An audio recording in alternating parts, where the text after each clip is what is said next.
Hey Ubers, Vivian K here with another video using Scraps of Darkness's June Firecracker kit. I am focusing on some items that we got in our color add-on for this month. My last video showed a couple of different things you can do with the mists, and I used the Shimmers Paint Sapphire Mist to illustrate. So if you didn't get a chance to see that, I hope you will. Today I'm using the texture paste, and I'm just spreading it on there. Somebody get me a palette knife. I can never find it.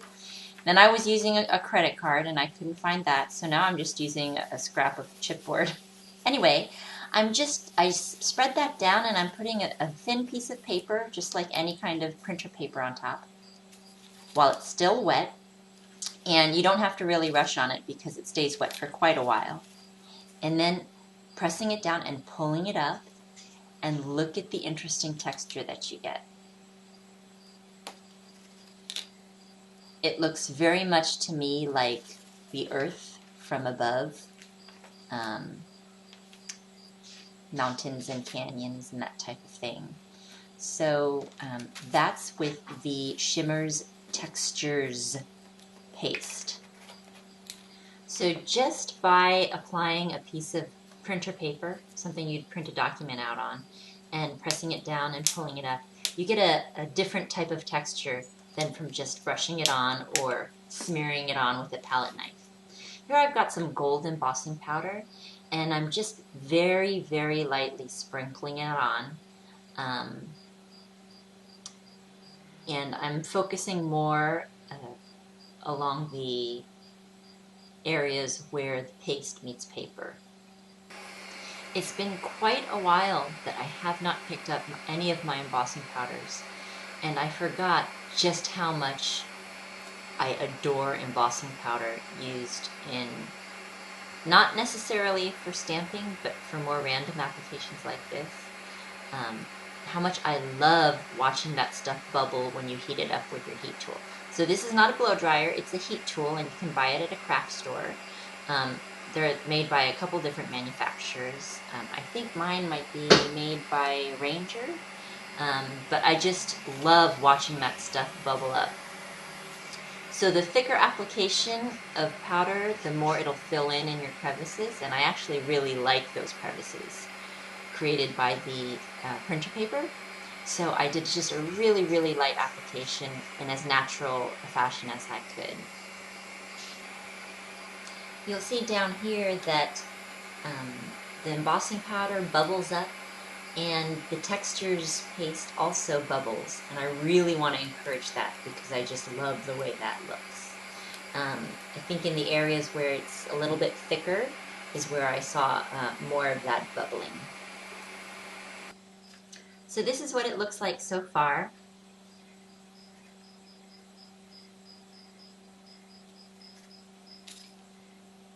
I want to show you a couple of other samples of projects that I did. I actually played around on the top of a scrap and came up with that.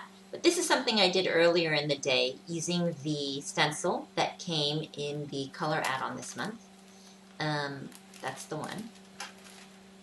And I used some of the brick wall textures paste as well as the silver colored paste. They're both from Shimmers, and I mixed them on top of the stencil. And then I took some old dried flowers that I never threw away and crushed up the little blossoms from my Queen Anne's lace and sprinkled that on top of the tag while it was still wet prior to lifting up the mask.